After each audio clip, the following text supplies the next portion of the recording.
Hey guys, this is Kristen Martinez. I'm a licensed marriage and family therapist in the state of California, and I'm an expert in trauma informed care.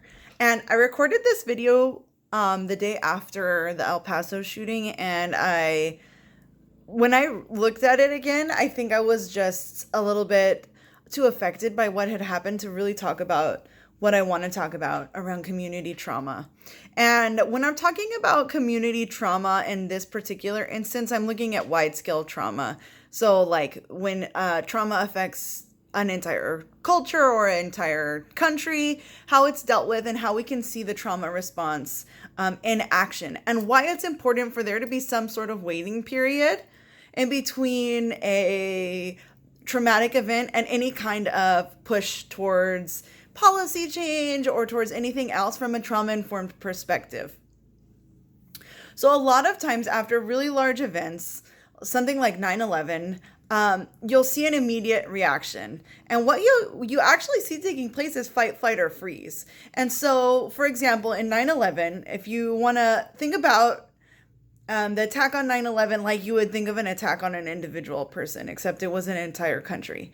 And so this terrible violent act happens, and you have the trauma response kick in, which is fight, flight, or freeze. And so in the 9/11 attack, what you saw is the fight response kick in, which was like an immediate, we're gonna go kick your ass. Like, that's it. You can't do that. We felt that threatened, in danger, as if the people of our country were threatened, that each individual was threatened. And so what did we see? The immediate response in our brains and in the political system, which is really just a representation of all of our combined experience, resulted in a gut reaction to attack. And if you see that through the lens of a trauma informed perspective, what you see is a fight, flight, or freeze response. And what we really have to look and be careful for when there's large scale violence and trauma is to first allow the reaction to happen. Let everybody react how they're going to react, whether it's fighting, flighting, or freezing.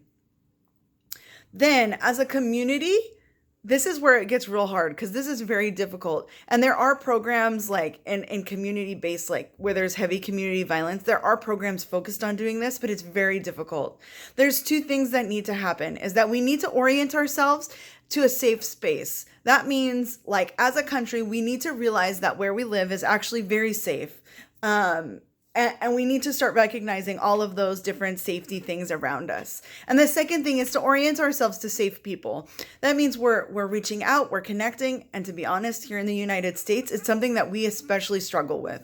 And so when we're trying to gauge like what kind of reaction to have, we need to first get ourselves out of the traumatic reaction, because unfortunately here in the United States, we are stuck in having a constant trauma reaction because we're not orienting ourselves to the safe space, and we're not orienting ourselves to the safe people around us.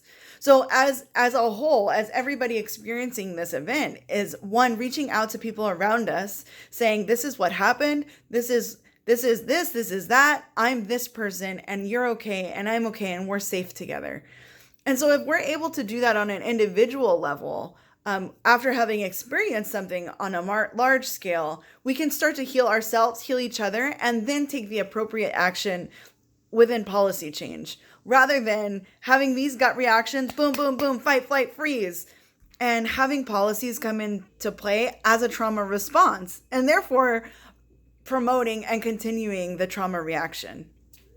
And so I just really encourage you guys, after any kind of large scale violence or large scale traumatic event, that we first look around to each other and look for that connection, and look around at what makes this world a safe space, a safe place, and what makes our country a safe place to be in. Because if you feel at the core that our country is not safe and that danger happens at any moment, that means that you're stuck in a trauma response. And unfortunately, sometimes I look at our large scale systems that are stuck in trauma responses as well. So I hope this kind of helped you guys be informed about how you can actually see a trauma response in a large scale country. You can see it in the government, and you can see how trauma affects policies. So I hope you enjoyed it. This was a really brief like explanation of it. Obviously, I could go into it in a lot more detail with a lot more support. But going forward, I want to take some time to really be focusing going forward on community violence. And there is an awesome I'm not sure if it's actually classified as an evidence-based practice, but actually looking at community violence, privilege and oppression, and how to address it on a community level, which is really awesome. And I really want to start talking about it for you guys in community mental health and how you can start integrate some of the principles of that framework. So this was Kristen Martinez, and I'm a expert in trauma informed care. Hope you enjoyed this video on how large scale trauma actually plays out in large scale politics and policies. All right, thanks guys. Bye.